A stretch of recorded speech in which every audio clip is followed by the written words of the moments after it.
Hi hello price Lord. வேதம் என் மன மகிழ்ச்சி என்ற நிகழ்ச்சிக்கு உங்களை நான் வரவேற்கிறேன். வாங்க வசனத்துக்குள்ள போலாம். தன் பாவங்களை மறைக்கிறவன் வாழ்வடைய மாட்டான், அவைகளை அறிக்கை செய்து விட்டு விடுகிறவனோ இரக்கம் பெறுவான். நீதிமொழிகள் 28:13. நான் வாசிக்கும் பொழுதே நீங்க எல்லாரும் சேர்ந்து சொல்லிட்டீங்க, எனக்கு தெரியும்.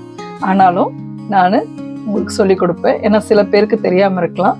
என்னோட கூட சேர்ந்து படிச்சுக்கோங்க. வாங்க படிக்கலாம். தன் பாவங்களை மறைக்கிறவன் வாழ்வடைய மாட்டான். சொல்லுங்க, தன் பாவங்களை மறைக்கிறவன் வாழ்வடைய மாட்டான். தன் பாவங்களை மறைக்கிறவன் வாழ்வடைய மாட்டான். ஓகேங்களா?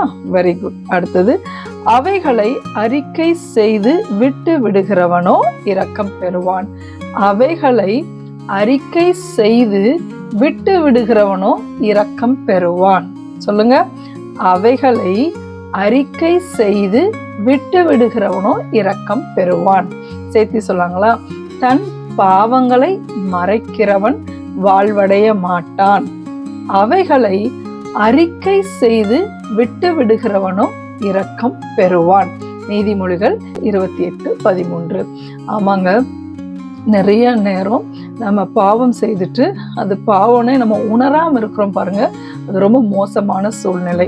எப்பவுமே ஆண்டவர் சமூகத்துக்கு போகும் பொழுது, நம்ம ஜெபிக்கும் பொழுது, சர்ச்சுக்கு போகும் பொழுது, முதலாவது நம்ம என்னென்ன பாவம் செய்தோம் அப்படிங்கிறத ஆண்டவர்கிட்ட சொல்லி அதுக்காக நம்ம மன்னிப்பு கேட்டுக்கணும். அதுக்கப்புறம் அந்த பாவத்திலிருந்து நம்ம விடுதலை பெறணும், அதை விட்டு விடணும். அந்த உணர்வுள்ள இருதயத்தை ஆண்டவர் நமக்கு கொடுக்கணும்னு நம்ம ஜெபிக்கணுங்க. ஏன்னா நிறைய நேரம் அந்த உணர்வு இல்லாதனால தான் நான் தப்பே செய்யலை அப்படின்னு நிறைய பேர் நம்ம இருக்கிறோம். அப்படி இருந்தா அவங்க எப்படி ஆவாங்கன்னா வாழ்வடைய மாட்டாங்க அப்படின்னு வேதம் சொல்லுகிறது. ஆனால் அதை உணர்ந்து ஆண்டவர்கிட்ட போய், ஆண்டவரே நான் அதெல்லாம் செஞ்சுட்டேன், நான் மன்னியுங்கன்னு கேட்டா அவர் அவ்வளோ இரக்கத்தை நம்ம மேல பாராட்டுவாருங்க. சிலுவையிலே அந்த இரக்கத்தை அவர் நமக்கு காட்டி இருக்கிறார். இனிமேல் நம்ம ஒவ்வொருவருக்கும் ஆண்டவர் நிச்சயமாய் இரக்கத்தை அதிகமாய் பாராட்டுவார். நாளைக்கு இன்னொரு வசனத்தோட உங்களை நான் பார்க்குறேன். பாய் பாய். வேதம் என் மன மகிழ்ச்சி.